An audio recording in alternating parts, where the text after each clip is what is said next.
एक दफा का जिक्र है, एक ऐसी जमीन में जहां रंगीन जंगलात, चमकते दरिया और विसिया आसमान थे। एक गांव आबाद था जहां हर बच्चा जादू पर यकीन रखता था। इस गांव में हर बच्चा जादू पर यकीन रखता था। बच्चे हर शाम गांव के चौक में जमा होते थे। उनके चेहरों पर जोश और मुस्कुराहट होती थी, क्योंकि वो जानते थे कि उनके लिए जादुई महम हमेशा एक कदम की दूरी पर थी। ये गांव लोमिलवर कहलाता था, एक ऐसी जगह जहां हर चीज मामूली से गैर मामूली बन जाती थी और हर गोशा किसी न किसी हैरत की सरगोशी सुनाता था। लोमिलवर में दरख्त हुआ से अपने राज सरगोशी करते थे, और कभी कभार आसमान पर चमकते सितारे इस तरह चमकते जैसे वो सिर्फ आपके लिए मुस्कुरा रहे हों। लेकिन इस गांव की सबसे खास बात एक जादुई कहानी का किताब थी, जो किसी भी शख्स को इसकी कहानियों में ले जा सकती थी। ये जादुई किताब कोई आम किताब नहीं थी। ये नर्म, चमकदार नीले रंग की जल्द में बंधी हुई थी और उसके सफ़हात चांदनी में चमकते थे। किसी को भी नहीं मालूम था कि ये कैसे काम करती थी, मगर जब भी कोई बच्चा इस किताब को खोलता, फौरन एक चमकदार दरवाजा खुलता और वो किसी दूर दराज सरजमीन में पहुंच जाता, जहां वो जादुई मखलूक से मिलता और ख्वाबों जैसी महमों में शरीक होता। एक शाम एक जरातमंदाना लड़की, जिसका नाम लिली था, ने फैसला किया कि वो जादुई किताब के राज को खोलेगी। वो किताब की कहानियां सुनती आई थी, मगर कभी उसने उसे खोलने की जरात नहीं की थी।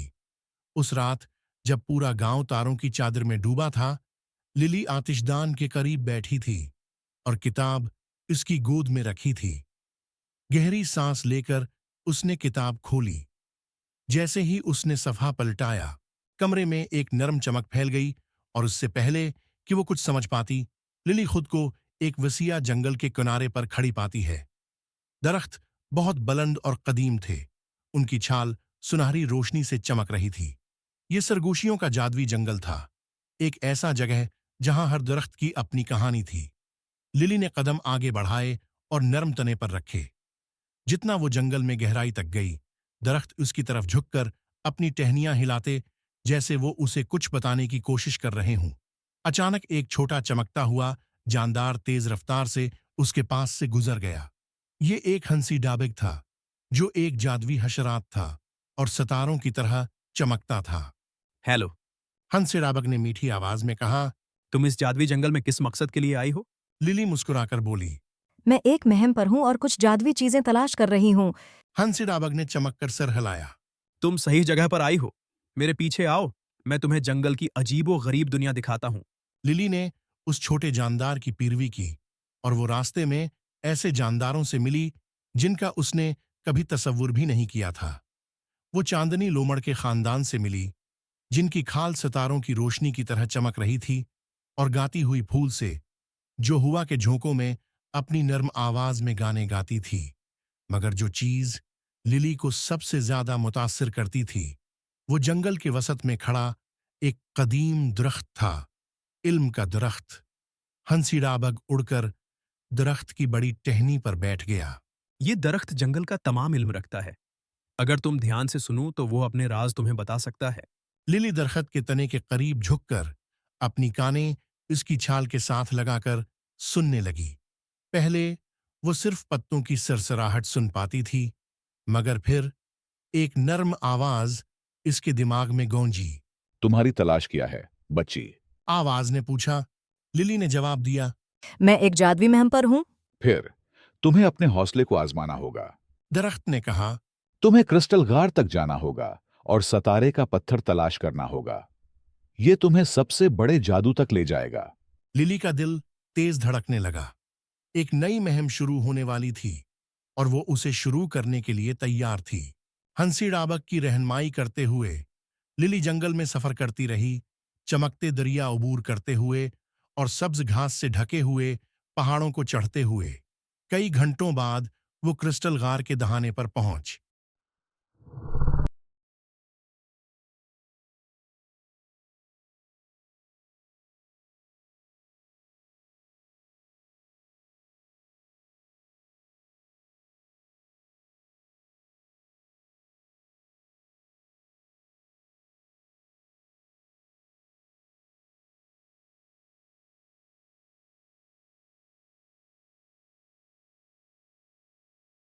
हंसी डाबग एक क्रिस्टल पर बैठकर बोला, एहतियात से चलना लिली, ये गाढ़ धोखे से भरा हुआ है।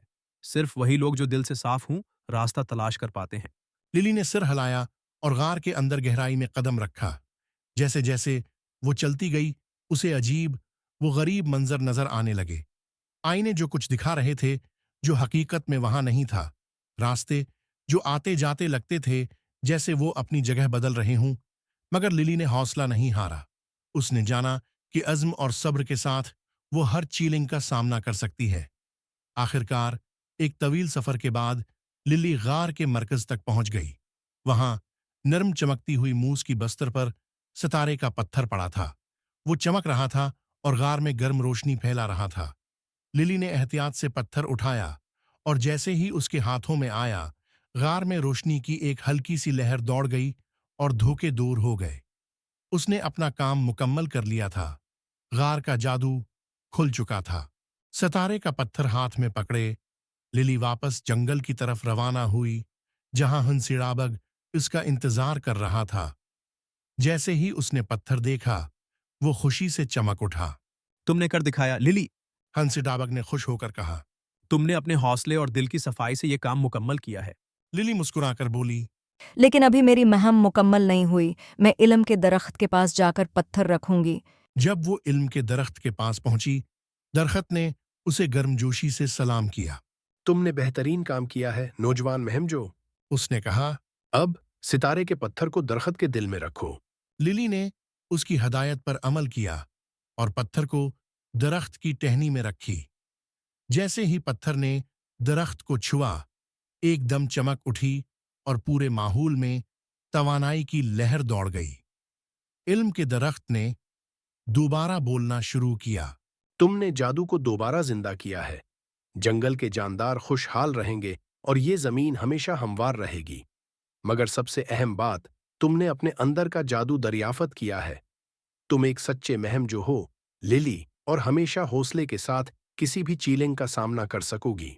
लिली ने दिल में एक सुकून महसूस किया और अचानक उसे समझ आ गया कि जंगल का असली जादू दरख्तों या क्रिस्टल्स में नहीं, बल्कि ईमान, हौसले और मोहब्बत में छिपे हुए हैं। जब जंगल गायब हो गया और लोमिलवर का गांव उसके इर्द गिर्द वापस आ गया, लिली ने एक अजीब सुकून महसूस किया। वो अपनी जादुई महम से वापस आ चुकी थी, मगर वो जानती थी कि जो सबक उसने सीखे हैं वो हैं हमेशा के लिए इसके साथ रहेंगे। अगले दिन लिली गांव के चौक में वापस आई, जहां दूसरे बच्चे महमों की कहानियां सुनने जमा हुए थे। वो मुस्कुराकर सोचने लगी कि वो चाहे जहां भी जाए, वो हमेशा अपनी अगली जादुई महम के लिए तैयार रहेगी। और यूं लोमिलवर के गांव में जादू कभी खत्म नहीं होता था। हर बच्चा अपने दिल में हैरत और तखय्युल से भरा जानता था कि एक नई महम हमेशा सिर्फ एक कदम दूर है।